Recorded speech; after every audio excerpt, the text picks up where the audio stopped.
Boa tarde a todos, sejam bem-vindos a esta sessão sobre economia circular e fazendo uma ponte com o meu antecessor,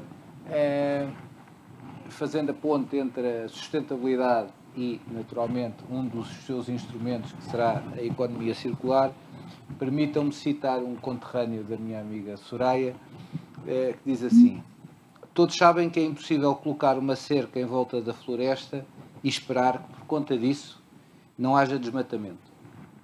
Se a decisão de proteger a floresta não for acompanhada de perspectivas de desenvolvimento económico, de inclusão social e de geração de empregos, não há como se garantir a proteção ambiental.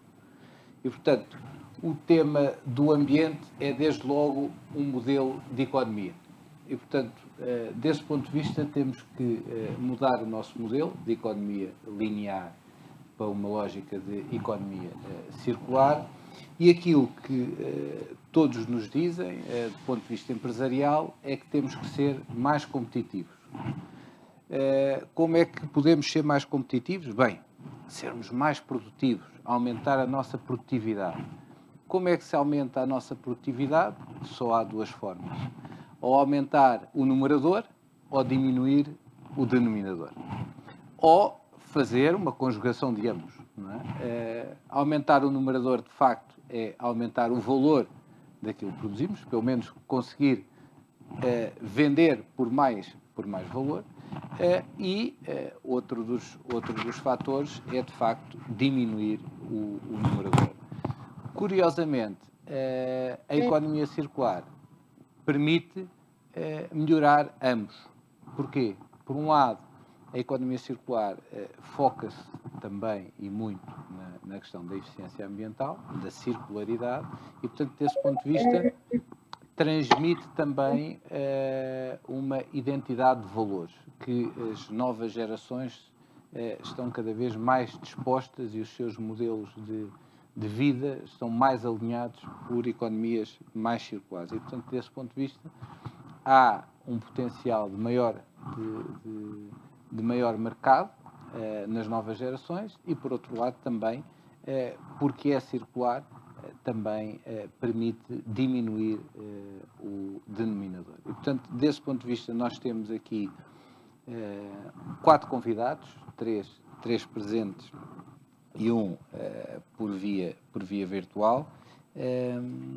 À minha direita, todos à minha direita, portanto, João Miguel Oliveira, que representa talvez o tema mais fundamental nas nossas sociedades, a água e o saneamento, e, portanto, desse ponto de vista, não poderíamos passar ao lado do Grupo Águas de Portugal.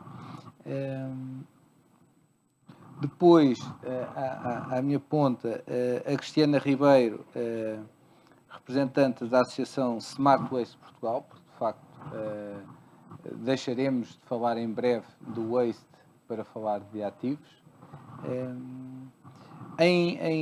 De ponto de vista remoto, Carlos Jesus, representante da Evolution, CEO da Evolution, uma empresa orientada para a mobilidade elétrica, e, portanto, os grandes desafios da sociedade do século XXI passam também para a mobilidade elétrica. E, por último, mas não menos importante, a minha colega Soraya, embaixadora para o ODS 12 e grande especialista na área da economia circular, e, portanto, desse ponto de vista, também a aportar aqui os seus conhecimentos de como é que se faz. Eu começaria colocando uma questão ao João Oliveira Miguel, com um breve enquadramento do negócio e dos principais desafios indutores da economia circular no Grupo Águas de Portugal. Muito obrigado pelo convite à Associação Portuguesa de Ética Empresarial e boa tarde a todos, enfim, que estão aqui e que estão remotamente a assistir a esta sessão. Bom, eu fazia um enquadramento muito rápido para quem eventualmente não conheça assim tão bem o Grupo Águas de Portugal, para dizer que a economia circular é o nosso negócio. Nós produzimos água para abastecimento público e tratamos águas residuais urbanas. Portanto, pegamos no esgoto e devolvemos-la à natureza. Portanto, na gênese, enfim, o nosso negócio é um negócio de economia circular. Ainda assim, há um conjunto de preocupações que temos desde sempre, mas que foram agravadas, digamos, com alguns fenómenos e acontecimentos mais recentes que nos levaram a olhar, porque, enfim, dentro deste nosso processo produtivo, ele é linear, digamos, no pegarmos num produto, que pode ser água em bruto, e transformá-la em água para abastecimento humano, mas temos alguns fluxos que resultam deste nosso processo de fabrico. E passámos a olhar para esses fluxos de duas formas. Uma, como é que estes fatores de produção e esses fluxos que, no fundo, entendemos que são desperdício, podem ser aproveitados dentro do nosso negócio, por um lado. Por outro lado, como é que podemos valorizar estes recursos? E aí, diria eu, um sublinhado importante na palavra, mais do que circular, economia. Como é que nós tiramos valor económico associado a esta circularidade, digamos, de resiliência que nos interessa. E, portanto, estes foram os grandes indutores de algumas iniciativas que o grupo foi tendo ao longo do tempo, mas que, como disse, fruto de acontecimentos recentes, nos levaram a dar um novo ímpeto a esta abordagem.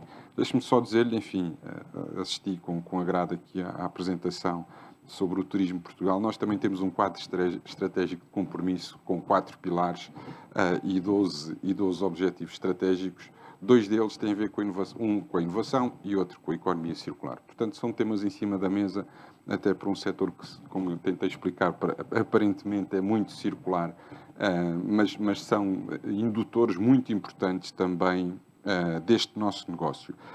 E, portanto, estava eu a dizer, enfim, sendo a minha formação de engenheiro, gostamos sempre de dar pequenos exemplos. Por exemplo, o nosso maior fator de produção é a energia e nós temos uma ambição, traduzida num plano, que se chama o Plano Zero, de sermos energeticamente neutros em 2030. Isto é o principal fator, enfim, e tudo isto tem a ver com alguma circularidade dos recursos.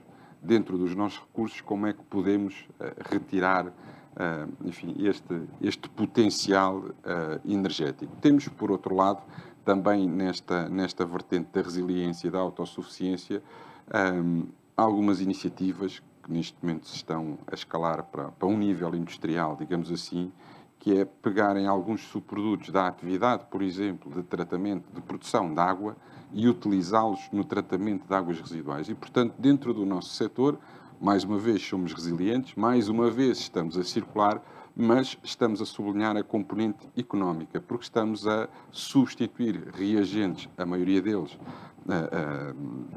de origem não renovável, por aquilo que numa parte do setor era um resíduo, passou a ser um reagente.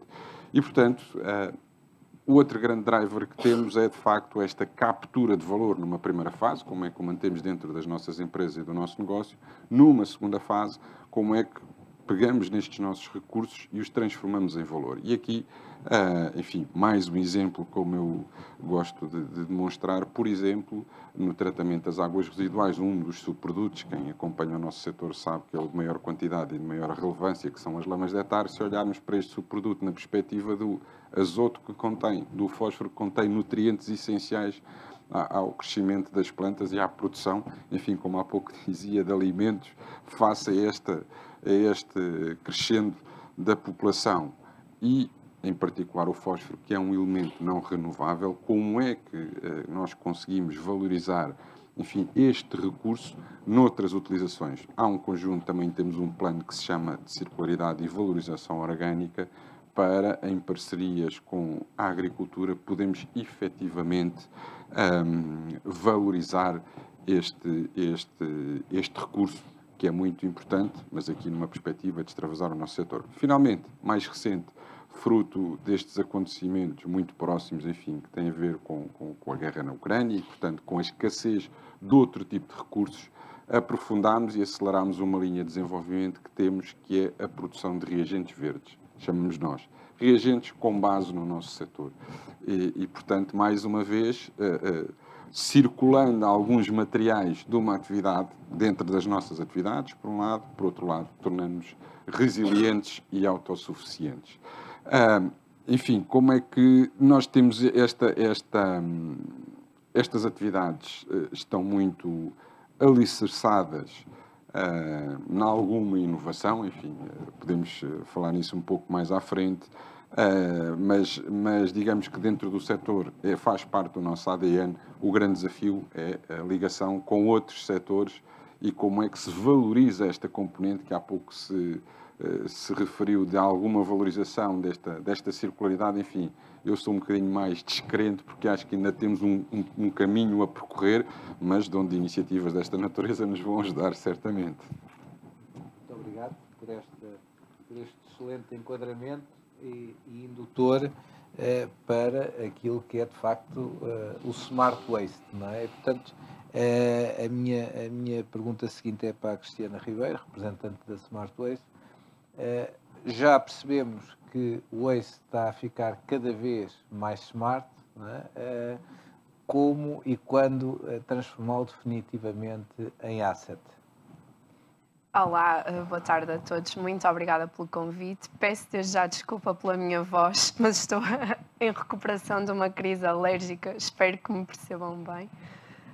Só para fazer um enquadramento e agradecendo também o convite à APE, é uma honra estar aqui a representar a Associação Smart Waste Portugal, que realmente é uma associação sem fins lucrativos, foi fundada em 2015 e tem exatamente por objeto criar e dinamizar uma plataforma de âmbito nacional que potencie o resíduo como recurso, que é exatamente disto que estamos aqui hoje a falar.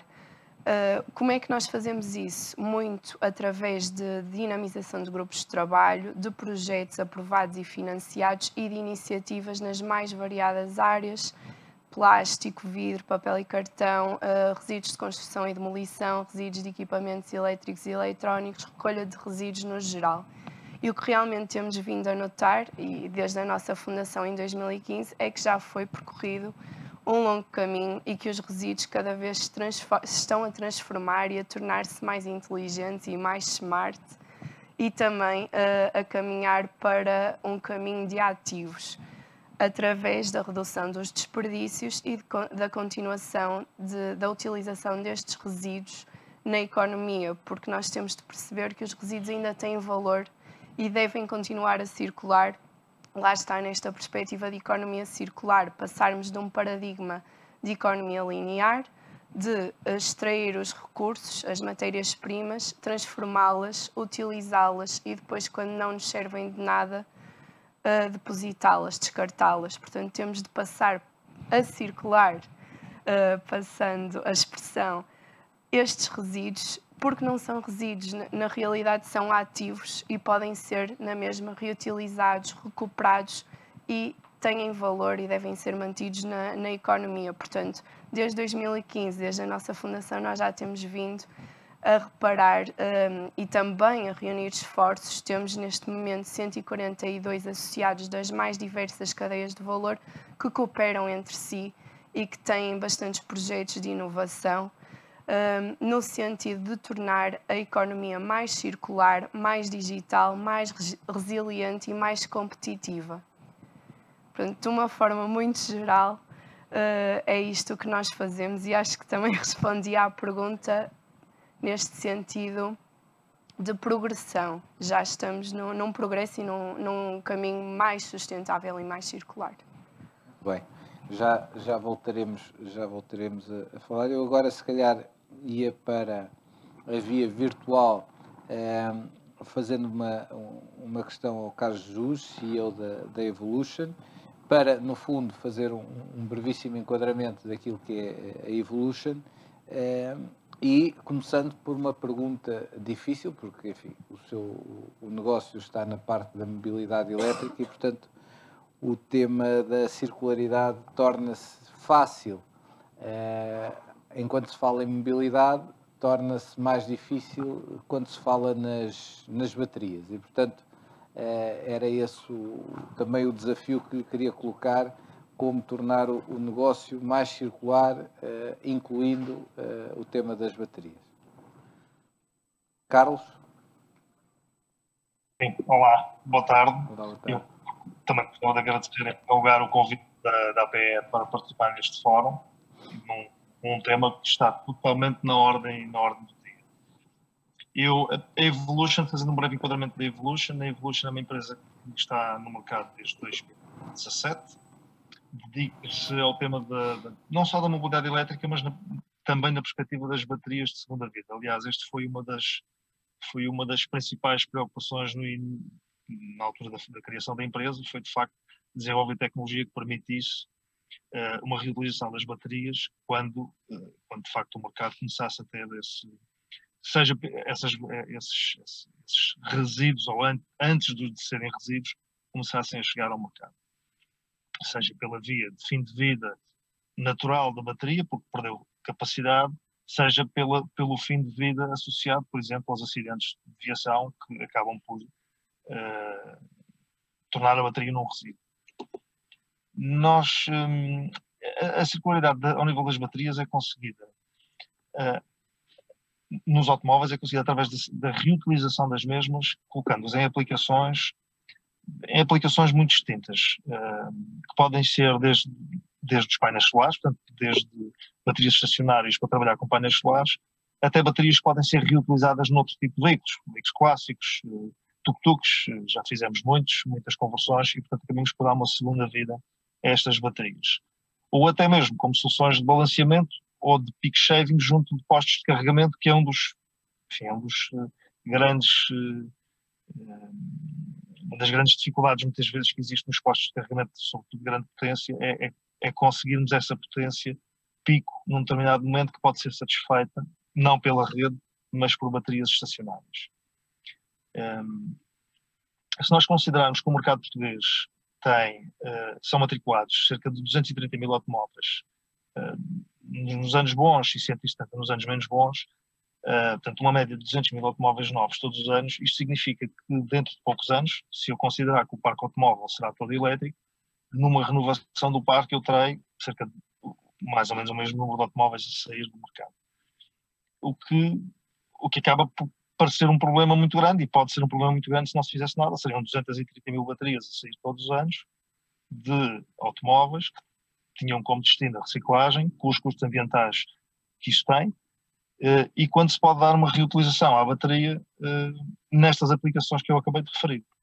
E, nomeadamente no solar, eu vou-me focar particularmente no solar, porque me parece que é das aplicações mais importantes, porque muitas vezes o solar, em muitas circunstâncias, gera excedente, e muitas vezes esse excedente é desperdiçado, quando podia ser acumulado e voltar a utilizar nas próprias instalações, portanto, no local de consumo.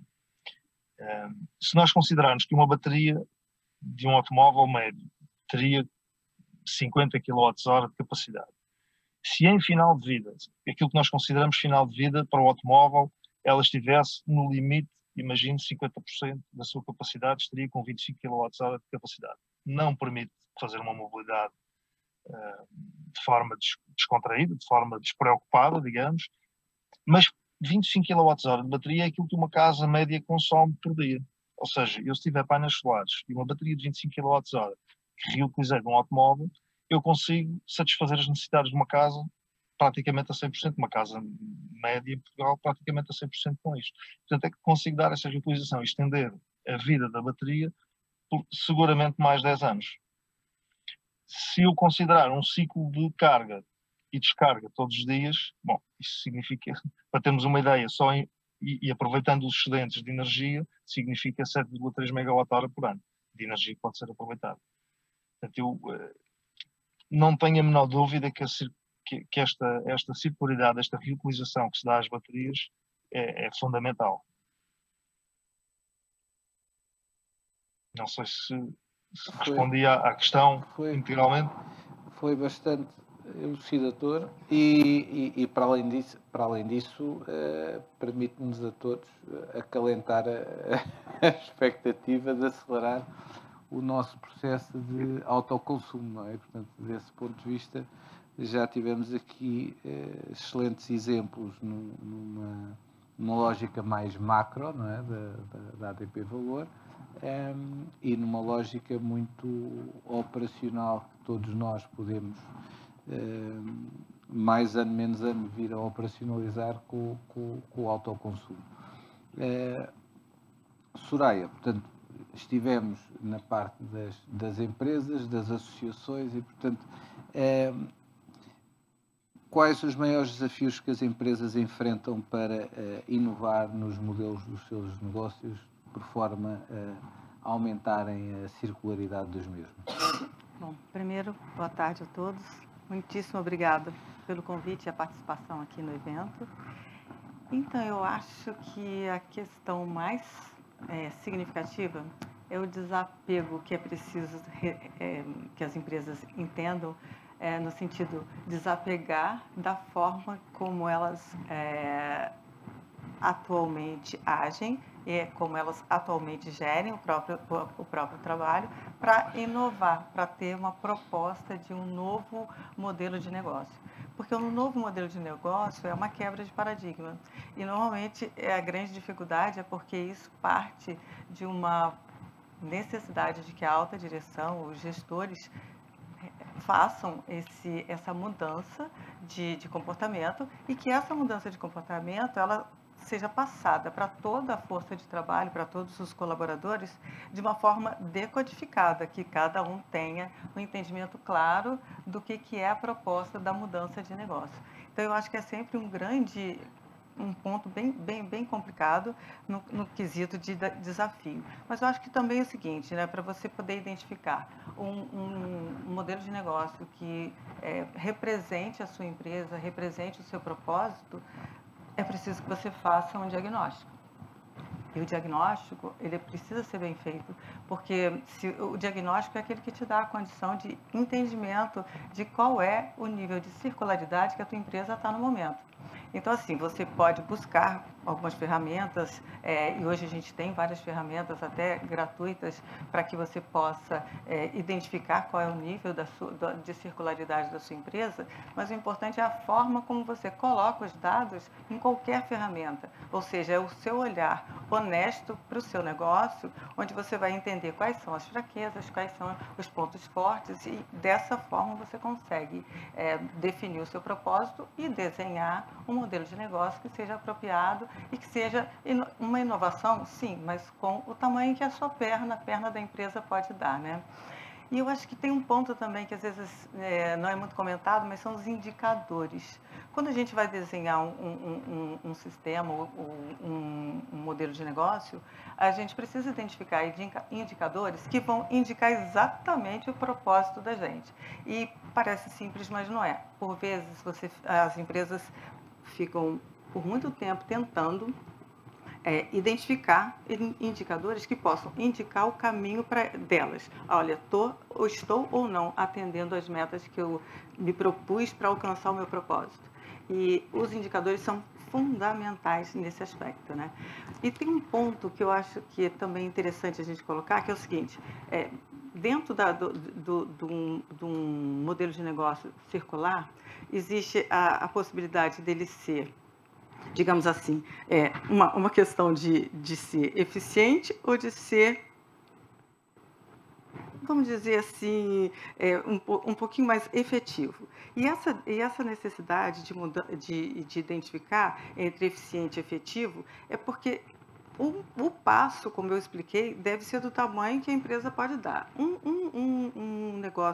modelo de negócio eficiente é aquele que foca em minimizar os impactos, em contornar e até de olhar para o impacto e falar assim, não, eu vou dar um ênfase para ele. Mas o efetivo é aquele que vai além disso, é aquele que faz com que o resultado seja positivo, um impacto positivo para o homem e para o ambiente.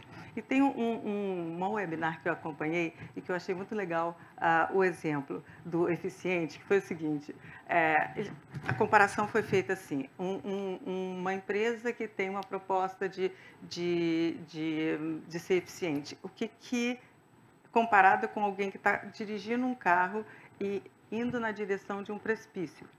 Aí, a decisão daquele motorista é de diminuir a velocidade e não de mudar a direção. Então, o eficiente, ele minimiza, ele contorna ou controla os impactos, mas ele não muda a direção, ele não é enfático. Então, você tem duas visões diferentes de propostas de modelo de negócio. Mas, óbvio, você primeiro precisa ser eficiente para depois você ser efetivo. É uma questão de lógica. Mas é bom que seja efetivo antes de chegar no precipício. Acho que essa que é a grande questão. E tem uma outra questão que também, quando você desenha um sistema, um modelo de negócio, que é importante você, na hora de definir qual é o modelo adequado para a sua empresa, identificar o seguinte: ok, essa é a minha intenção e aqui a realização. Como é que eu faço para a minha intenção estar par e passo com a realização? Então, para a gente encurtar, porque é sempre muito difícil, a gente idealiza, mas a realização é outra. Então, a gente tem que agir de acordo que a gente consiga realizar aquilo que a gente definiu como sendo, assim, o propósito, né? Mas o que encurta é exatamente o que eu coloquei ali em cima de opinião com relação à forma como você comunica a todos na empresa a proposta de mudança de um modelo de negócio. A forma de comunicação é que faz e traz o comprometimento. E você só consegue encurtar essa distância se você tiver um comprometimento de todos. Quanto maior for o comprometimento de todos na empresa, maior é a possibilidade de você conseguir realizar aquilo que você planejou. Então, eu acho que são esses os grandes pontos que, nossa, fazem uma diferença enorme na hora de você identificar qual é a sua proposta de inovação de um modelo de negócio. Obrigado.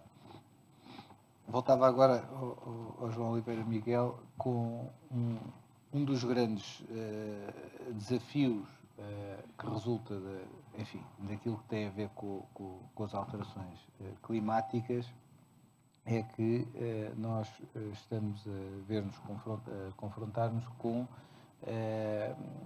situações climatéricas cada vez mais extremas, isto é, períodos de seca prolongadas e depois períodos de enorme pluviosidade. E, portanto, desse ponto de vista, nem sempre é possível disponibilizar a água quando é necessária, não é? E por vezes a água há mais e, portanto, é complicado estabilizar estes ciclos. E, portanto, quando há escassez de água, lembramos-nos sempre da questão das águas residuais para uso sanitário. O que é que as Águas de Portugal estão a fazer nesse sentido? Bom, a questão eu diria que é exatamente como colocou, mas em minha opinião, enfim, a nossa opinião, a circularidade vai um bocadinho mais além, porque a questão como colocou é uma questão de oferta e de procura e disponibilidade. Bom, depois é como é que reagimos a esta disponibilidade. Devemos continuar ou esta falta de disponibilidade. Devemos continuar numa visão mais linear, mais barragens, enfim, maior capacidade de armazenamento para utilizar, ou podemos ir, como acabou de dizer a Soraya, numa primeira análise, numa perspectiva de eficiência, que é aquilo que eu tenho, como é que torno mais eficiente. Como é que, enfim, eu penso que todos estarão familiarizados com isto, a agricultura consome entre 70% a 80% da água, portanto, enfim, se temos que olhar para algum sítio, eu diria que é aí. Só abrindo um parênteses rápido, enfim, porque é um dos aspectos, há pouco falávamos do turismo, Lisboa, o caso da cidade de Lisboa, a PAL, está entre o top 10 mundial em termos de perdas de água, de eficiência na distribuição. Não é fácil porque tem até uma rede relativamente antiga, em termos de idade média, comparado com os outros 9, mas isto para se perceber que há um trabalho muito longo. Portanto, voltando um bocadinho atrás à pergunta que colocou, eu diria que há uma grande primeira necessidade, que é percebermos como é que desperdiçamos. É a melhor forma de, antes de circular, vamos não desperdiçar. E, portanto, eu acho que esse é um primeiro exercício. A seguir, claro que sim, a água para reutilização, que nós chamamos APR, a água que resulta, enfim, de uma etar e que tem que ter características para os usos a que se aplica, e isso, de facto, foi uma grande evolução há 2 anos, 3 anos, com a recente publicação do normativo de água para reutilização, em que a qualidade da água deve ser adequada ao fim a que se destina e portanto, essa é a fase a seguir, depois da eficiência, como é que utilizamos. E, de facto, aí as hectares têm um papel fundamental, porque, como dizia um colega nosso, é aquela água que nunca se acaba. Enquanto houver hectare, a gente tem sempre aquela água. De facto, há aqui uma questão que é saber aquela água, e basta ter esta proporção, se a agricultura consome 70 a 80, o urbano 10 ou 15 e a indústria o restante, nunca a água urbana vai chegar para a agricultura e para outros usos. Mas, de facto, há um caminho que tem vindo a ser muito acelerado por estes fenómenos de escassez, mas há um caminho que está a ser feito e onde, como digo, a água para reutilização pode dar um contributo muito interessante. Mas, no caso particular de Portugal e das nossas condições climáticas e de solo, enfim, as condições edafoclimáticas, o setor da água, em concreto o saneamento, também pode, nesta perspectiva da circularidade, enfim, que há bocado não aprofundei, pode dar também um outro contributo, porque não, enfim, toda a gente sabe, os técnicos da matéria, os agrónomos sabem disto, para além de fazermos chegar a água às plantas, elas não consomem toda a água naquele momento que nós lhes damos e, portanto, importa reter a água no solo para que as plantas a consigam consumir.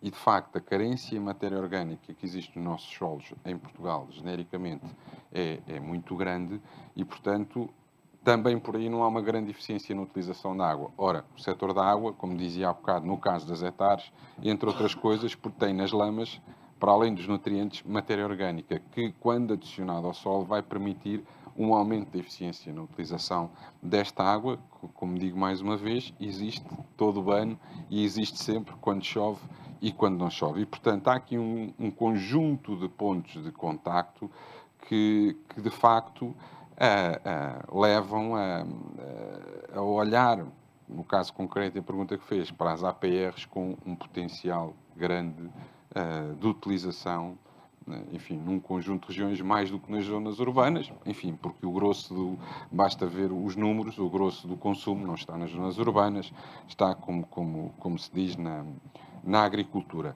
Mas há, de facto, é um caminho que estamos a percorrer, enfim, há algumas barreiras que vão ter que ser ultrapassadas, as legais já estão identificadas e, portanto, enfim, o quadro é relativamente claro, mas, acima de tudo, eu diria que 2 barreiras, uma na perspectiva mais técnica de demonstração, porque ainda não há projetos suficientes de demonstração para que quem utiliza perca os receios que tem relativamente a esta utilização, por um lado, e depois uma barreira económica, essa é intransponível, enquanto a alternativa a uma água para reutilização for mais barata do que a água para reutilização, o empresário vai sempre, e bem, vai sempre escolher a outra. E isto é uma barreira económica, porque, de facto, a água para reutilização, enfim, tem o seu custo a produzir, a chegar àquele nível de qualidade, e não é isso que preocupa. O que preocupa é, se calhar, enfim, não valorizarmos devidamente o recurso alternativo, que é os outros tipos de água, e portanto, enfim, existe esta barreira económica. Cristiana, pode-nos dar alguns exemplos de associados vossos em termos de produtos e serviços que tenham transformado o negócio de uma lógica linear para circular? Nós, dentro dos associados, como temos 142, os exemplos são dos mais variados, desde a reincorporação dos materiais de construção novamente nos edifícios, e aqui até pus também a brasa à nossa sardinha. Nós tivemos recentemente um projeto que era o Edifícios Circulares, cujo objetivo foi criar ferramentas de apoio à decisão para que as empresas, os construtores, quando estão a pensar num edifício e na sua construção, ou então na sua desconstrução também, pensem em todos os fatores e, quando estão a decidir como o fazer, pensem em termos de eficiência hídrica, energética e em termos circulares também. Portanto, dou um exemplo, e são vários os nossos associados que também têm utilizado, ou pelo menos garantir estas ferramentas de circularidade e de apoio à decisão, e depois com a reincorporação de resíduos que resultam desta desconstrução seletiva, ou seja, quando estamos a projetar um edifício já sabemos como é que o vamos desconstruir, e depois nas mais variadas áreas de gestão de resíduos temos, por exemplo, a Lipor, que é a entidade gestora dos resíduos ali do Grande Porto, gera 8 municípios que têm os mais variados exemplos em termos de circularidade, não só de otimização de rotas, por exemplo, como um data center de apoio aos municípios para perceberem qual é a melhor forma de gestão dos resíduos. Temos, por exemplo, a Amorim-Cor Composites, que é um exemplo de circularidade, é uma empresa circular, porque basicamente reaproveitam os resíduos e os subprodutos da cortiça para outros produtos de cortiça, portanto nada se desperdiça, é um verdadeiro círculo, e são os mais, depois na área dos plásticos, já agora também puxando um bocadinho a brasa à nossa sardinha, a Associação Smart Waste Portugal é a entidade que lidera e coordena o Pacto Português para os Plásticos.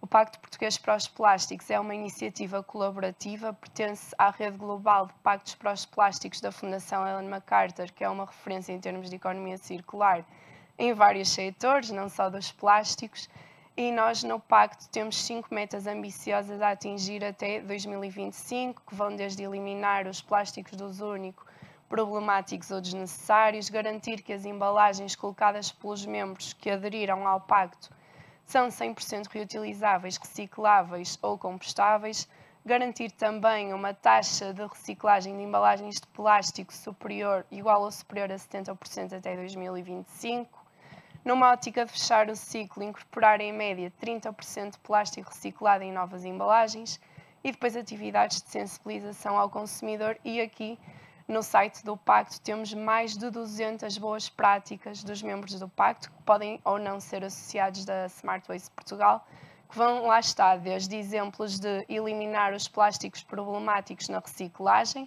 seja por compatibilidade de polímeros, por exemplo, seja porque os sistemas ópticos não identificavam as embalagens e não as segregavam para reciclagem, seja garantir uma embalagem monomaterial em detrimento de uma embalagem multimaterial, e isto vemos exemplos nos retalhistas, na Sonai, Jerónimo Martins, Mercadona, são todos Aldi, são todos membros do Pacto Português para os Plásticos, e também exemplos de incorporação de plástico reciclado, por exemplo, as garrafas de água PET do grupo Superboc, da Vitalis, já incorporam plástico reciclado, e já temos essa opção nos nossos supermercados. Portanto, são os mais variados exemplos dentro das iniciativas.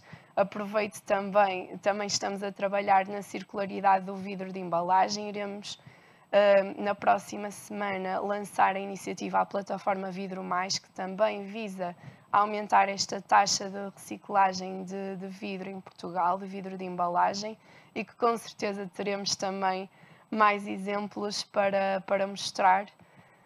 Portanto, nunca mais saio daqui, ficava aqui a tarde toda.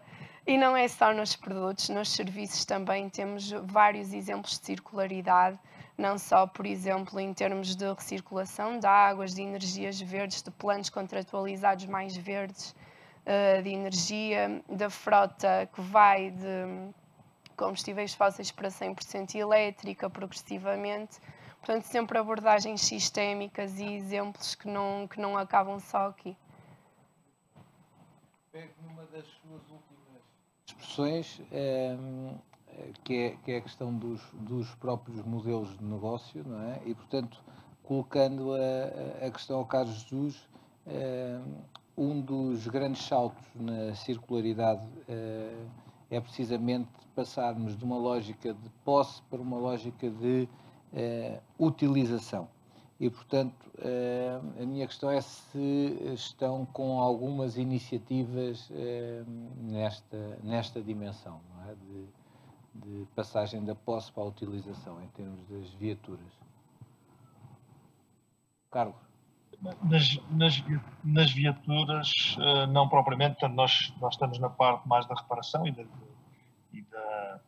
reutilização destes materiais, portanto, não tanto das viaturas. Não estamos diretamente no modelo do negócio da posse, portanto, da servitização. Não estamos, pelo menos por enquanto, nesse modelo de negócio. Embora é algo que já tem sido discutido e pensado se fará sentido nós, em algumas situações, nomeadamente com empresas ou particulares, em vez de comprarem eles próprios as baterias de segunda vida, nós fazermos a instalação nos locais e, portanto, pagam a utilização dessas baterias de forma a que, no final do dia, obviamente, resulte numa poupança para quem lá tem a bateria e numa poupança e num ganho para nós enquanto investidores nessa área. Mas diretamente no negócio da posse, não estamos. Ok. Só colocando mais uma questão que surgiu precisamente pela sua resposta, que seria uma lógica de haver uma maior uniformidade nas baterias, não é? Tal como há, enfim, em outro tipo de baterias como as pilhas usuais, não é? Para que nós pudéssemos, enfim, tal como mudamos uma pilha ou mudamos uma garrafa de gás numa estação de serviço, chegar a uma estação de serviço e trocar uma bateria por outra. Eu partilho da mesma opinião, faz todo sentido do ponto de vista teórico. Na prática, parece-me difícil por um motivo. Porque os construtores automóveis, as marcas automóveis, não querem portanto, querem inovar. E para inovar não podem estar dependentes de uma plataforma que é comum a todas as marcas. E, portanto, acho que esse aí é o grande fator que limita a possibilidade de termos uma ou duas ou três plataformas de baterias comum a todos os fabricantes automóveis, a todos os construtores. A limitação é precisamente esta, é a limitação depois à inovação e à capacidade de construir baterias diferentes, com outros materiais, que depois podem não encaixar naquela estrutura. Okay. Parece-me difícil que o consigam fazer assim. Já os motores elétricos, deixe-me dizer, são coisas muito simples, na verdade, muito simples. Eu penso que aí sim há uma base que podia ser igual, sobretudo ali num determinado segmento, podia ser igual em todos os fabricantes. E acredito que será partilhado por vários fabricantes o mesmo motor. Porque os motores em si não têm, a evolução do motor não é muito grande, o motor elétrico. Já são coisas evoluídas hoje em dia e, portanto, não me parece que haja essa necessidade de inovar muito mais. Enfim, melhorias de eficiência, de tamanho, mas será muito por aí. Soraya. Não sei. Não, está esclarecido. Responde. Sim, está esclarecido relativamente aos grandes desafios daquilo que é a mobilidade elétrica, nomeadamente na individual, mas ainda voltaremos a si. Soraya, o que é que pode ser feito pelas organizações não governamentais, pelos governos e pelas associações empresariais para aumentar significativamente a circularidade dos negócios, não é? E dos modelos de negócios das nossas empresas e mesmo da nossa sociedade? Pode fazer muita coisa. Cada um com o seu papel. Eu acho que, assim, o que tem em comum com as três instituições diferentes é que nós estamos falando de seres humanos que trabalham com seres humanos e para seres humanos. Então, todos três deveriam entender claramente essa relação para que pudessem já desenvolver, assim, de uma forma muito fácil, digamos assim, as suas obrigações, cumprir com as suas obrigações. Se a gente está falando de uma ONG, eu acho que ela deve ter um papel de exercer uma pressão política, porque se ela tem, quando eu estou falando política, eu não estou falando partidária, eu estou falando de política que a gente faz na hora que a gente acorda, quando a gente vai escovar o dente, quando a gente escolhe a comida que a gente come, quando a gente vai escolher o transporte que a gente vai utilizar, a roupa que a gente vai utilizar. Isso é a nossa política do dia a dia. E eu acho que as ONGs, elas têm esse papel de exercer essa pressão em relação às políticas. E isso significa envolver uma pressão com a sociedade, envolver uma pressão com o governo, envolver uma pressão com as associações, enfim. Mas no que diz respeito principalmente à economia circular, eu acho que as ONGs elas podem e devem atuar de forma a esclarecer, de fato, através dos projetos que elas apoiam, através dos posicionamentos que elas podem assumir, porque são não governamentais, então elas também têm vários apoios de empresas e tal. E elas podem e devem assumir a posição de estar dentro da sociedade, mostrando, identificando e fazendo o quê? Realmente aquilo que a gente estava falando das dores, tratando das dores da sociedade, identificando onde tem os problemas junto à sociedade como um todo, olhando também para o governo, as questões que o governo pode e deve modificar, como vocês estavam falando, essa questão da bateria. Talvez se o governo entendesse, de alguma forma, o papel mais enfático que ele pode realizar, de definir algumas legislações que possam mudar alguns comportamentos, eu acho que esse é um grande papel. A gente hoje só tem a possibilidade de mudar qualquer coisa se a gente tiver uma legislação que dê um respaldo que, ao mesmo tempo que a legislação te respalda, ela investe naquilo que ela está colocando como prioridade. Então, é de definir também as políticas públicas que são voltadas para o próprio desafio da União Europeia de ser carbono neutro até 2050, o desafio 2030 de circularidade, assim, assumir que isso é algo que foi definido e que é um compromisso e, por isso, tem que ter políticas públicas voltadas para esse tipo de situação. E as associações empresariais, bom, eu acho que o grande papel é a transferência de conhecimento. Um dos maiores papéis, eu acho que é o exercício, é a transferência de conhecimento. Mas também, exatamente, você trabalhar e apoiar e criar regulamentos e normatizações, porque quando você normatiza, você cria padrão. E quando você cria padrão, você facilita as empresas a entenderem quais os caminhos que elas podem escolher nesse processo de transição entre linear e circular, que é muito complicado, não é fácil. É preciso que de alguma forma as empresas se sintam amparadas. E eu acho que as associações têm muito esse papel. E eu queria aproveitar e pedir uma licencinha aqui para a gente apresentar uma associação, a APE, que está fazendo um trabalho do qual eu sou a coordenadora, e eu gostaria de apresentar para vocês esse trabalho rapidamente. E, aliás, não é só apresentar, é convidar todo mundo para fazer parte. Não tem nenhum trabalho que a gente realize que possa dar resultado se todo mundo não fizer parte.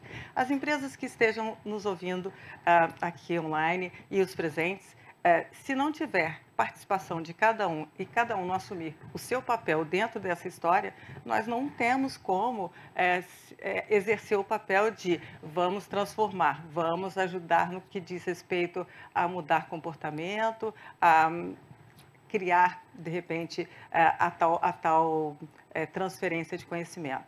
Então, se vocês puderem mostrar aqui, eu vou agradecer. Pode?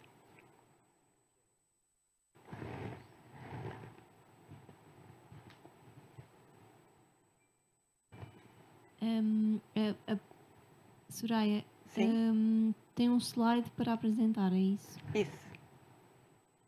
Só um momento. Bem, sim.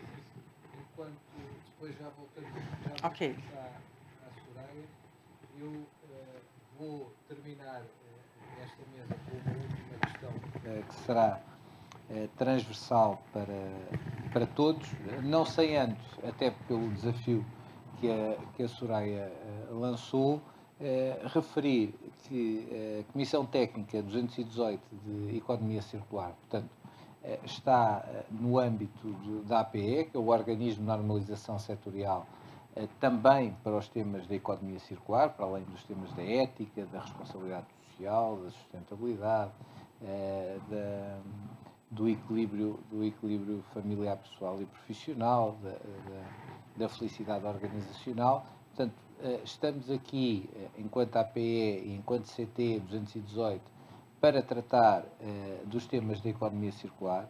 A CT acompanha, e quando se diz acompanha no campo da normalização, participa nos trabalhos internacionais da ISOTC da economia circular, onde estão a ser desenvolvidos os termos, definições e conceitos, frameworks, normas de requisitos, normas guia e, portanto, também lança aqui o desafio às organizações que quiserem participar enquanto parte interessada no desenvolvimento normativo, nacional e internacional, que manifestem o seu interesse junto da APE. Dito isto, lançava a questão primeiro ao João Miguel Oliveira, mas depois será partilhada entre todos, que é: qual é a sua visão do negócio, do seu negócio, para 2030 em termos de economia circular? Bom, boa questão. Eu diria que nós, enfim, temos aqui, como disse inicialmente, dois grandes precursores, enfim, da nossa atividade, ou dois grandes motivadores nesta questão da economia circular. Uma, tornar-nos resilientes. Isto passa muito pela autossuficiência. Enfim, que a nossa atividade, que é uma atividade de serviço público essencial, a consigamos exercer com o mínimo de perturbação de fatores externos. E, de facto, enfim, fruto de inúmeros exemplos, acho que ficou bem demonstrado que essa resiliência passa também por esta circularidade de recursos e, portanto, por esta economia circular. Isto é um primeiro aspecto. Um segundo aspecto, enfim, e acho que é de salutar, é sublinhar a palavra económico. É perceber tudo aquilo que são recursos que nós tenhamos, que neste momento não estejam a ser aproveitados, ou não estejam a ser aproveitados da forma mais adequada, podem ainda estar a ser aproveitados, mas incorporam um valor económico que não está a ser aproveitado ou que não está a ser percepcionado, poderem ser matérias-primas ou terem outras utilizações noutros setores. E, portanto, eu diria que, no caso da água, do saneamento, essa pode ser a nossa visão para 2030, é que, efetivamente, todos estes recursos tenham alguma utilização posterior e, de facto, esta circularidade seja cada vez mais evidente. Muito obrigado. Nós, enquanto associação, também representamos e damos voz aos nossos associados, é continuar este trabalho também de promover uma economia circular dentro das várias cadeias de valor, continuar a apoiar os associados nesta transição para uma economia circular, dando também voz ao que de bom já se está a fazer com por exemplo, estas boas práticas, garantindo esta dinamização e transferência de conhecimento também que a Soraya falava entre os associados, entre as diversas cadeias de valor e entre as empresas, a academia, o governo, e também sendo um parceiro ativo da tutela.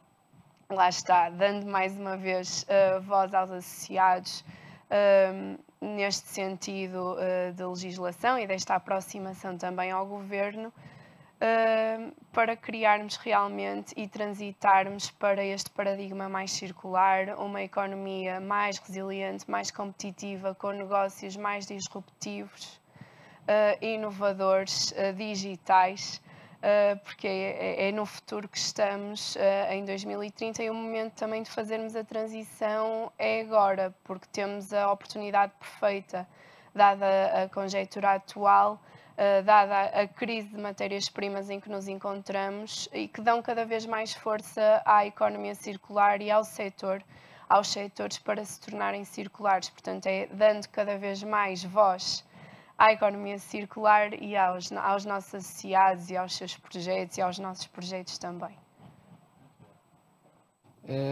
Carlos, eu ia lhe colocar duas questões, portanto, uma de interesse pessoal, mas acredito que este interesse pessoal se vai multiplicar pela mais de uma centena de pessoas que nos estão a acompanhar, que é qual é o rácio ou o valor percentual de desconto de uma bateria que, em fim de vida, num automóvel elétrico que eu queira utilizar numa residência como backup ou para armazenamento de energia e aquilo que seria o custo de uma capacidade equivalente numa bateria nova. Este é o interesse particular.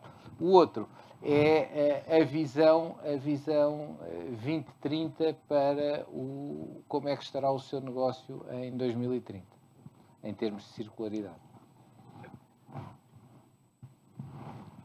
Sobre a primeira pergunta, posso responder que da seguinte forma: neste momento a diferença entre uma bateria nova e uma bateria de segunda vida ainda é relativamente pequena. Eu, quando digo relativamente pequena, se calhar estamos a falar no máximo 20% abaixo do custo. Mas tem a ver com o seguinte: tem a ver com o facto de, primeiro, não existem muitas baterias ainda de segunda vida no mercado e, portanto, a procura acaba por ser grande, valoriza as baterias de segunda vida. E segundo, porque tem uma dose grande ainda de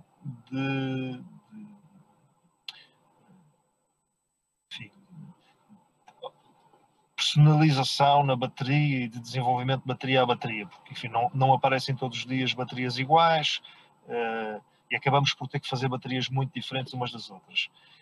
Enquanto não standardizarmos as baterias, esse custo acaba por ser maior. Mas eu diria que dentro enfim, se calhar de 2 ou 3 anos, e na perspectiva do número de baterias que se prevê virem a sair do mercado, sobretudo devido a acidentes, não tanto em fim de vida, porque, enfim, as baterias acabam por ter uma vida muito longa, mesmo no automóvel. Acabam por ter 50% é uma percentagem de degradação muito grande. Eu conheço muitos automóveis que têm 300, 400 mil quilómetros e têm degradações de bateria, de capacidade, de cerca de 30%. Portanto, até chegar aos 50% é muito grande. Embora se considere na indústria automóvel que 70% é o limite máximo de usabilidade da bateria, enquanto na mobilidade. Mas isto, portanto, respondendo à sua questão do preço, o ponto é este. Em relação à minha visão para 2030, do nosso lado, nós estamos a fazer tudo aquilo que conseguimos para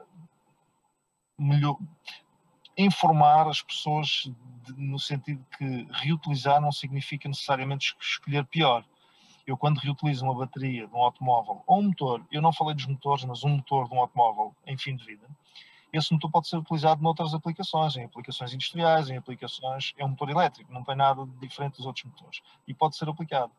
Com uma diferença grande é que se eu aplicar numa conversão de um veículo ou numa área industrial um motor novo, em muitos casos nem sequer tem a qualidade de construção que um motor automóvel tem, porque os requisitos dos construtores automóveis e os níveis de exigência de qualidade são muito grandes.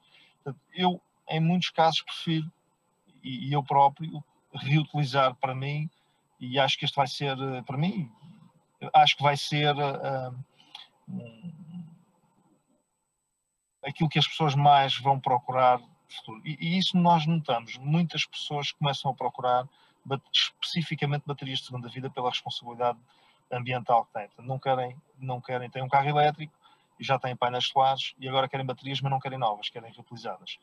Até porque quando eu coloco uma bateria reutilizada no mercado, o que conta é a sua capacidade nominal naquela data e não a capacidade de origem. Portanto, uma bateria de 40 kW ou 50, como eu falava há pouco, se tiver 25, ela é colocada no mercado como uma bateria de 25 e não de 50.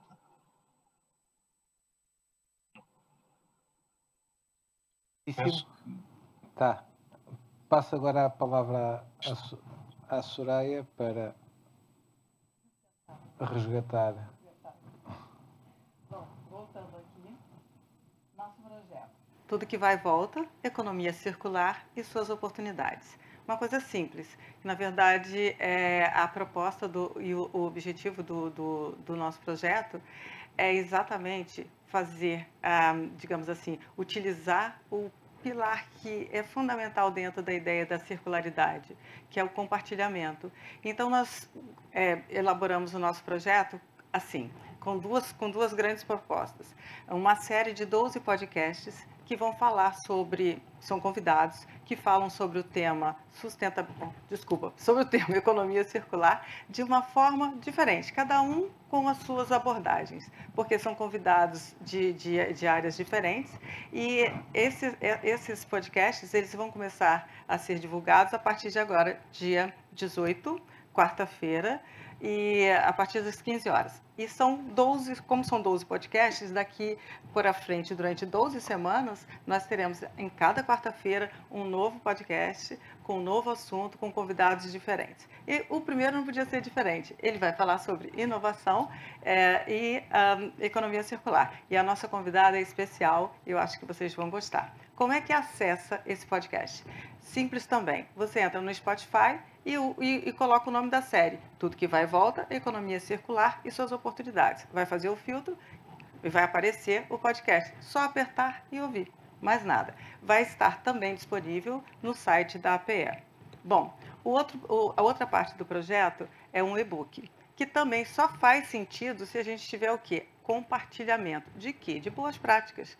O momento é de que exemplo de um sirva para ser para outras pessoas definirem seus próprios processos, mas tendo a possibilidade de olhar para experiências já bem-sucedidas. Então, assim, para que esse e-book tenha alguma, digamos assim, algum potencial de servir para todo mundo, é preciso que as empresas se comprometam de participar. Senão a gente não tem compartilhamento. E o compartilhamento é a base de uma economia circular. A gente tem, óbvio, tem a gestão, tem o modelo que você escolhe de negócios, mas se você não tiver compartilhamento, dificilmente você vai conseguir que a sua economia circule. É preciso compartilhar. Bom, então, daqui a um dia 18, começa o nosso programa e eu aguardo também que as empresas entrem em contato através da APE para que a gente possa fazer com que o nosso e-book seja o mais interessante possível e que a gente possa compartilhar e fazer alguma diferença. Tudo que vai e volta, sempre, viu? Tudo que vai e volta. Obrigada. Bem, acredito que tenha, desde logo aqui, 2 voluntários.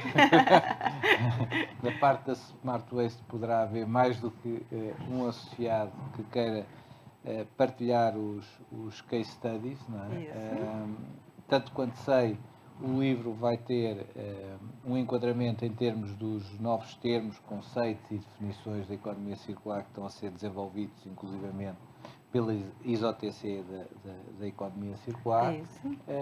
Terá os case studies, terá um estudo de mercado, não é? Sim, que é fundamental também, que vai fazer total diferença dentro do e-book, né? Para, no fundo, saber os drivers que as empresas identificam como mobilizadores para um modelo mais circular e, portanto, desse ponto de vista, lançamos também aqui o desafio para que participem nesta partilha de conhecimento, como disse a Soraya.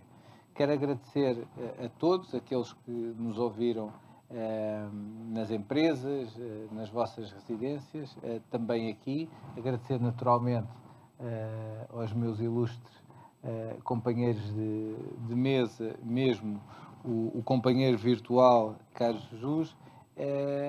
Esperar que esta sessão tenha sido pedagógica e mobilizadora e motivadora para que todos nós, enquanto dirigentes e consumidores e cidadãos, possamos ser mais conscientes das nossas atuações. Obrigado.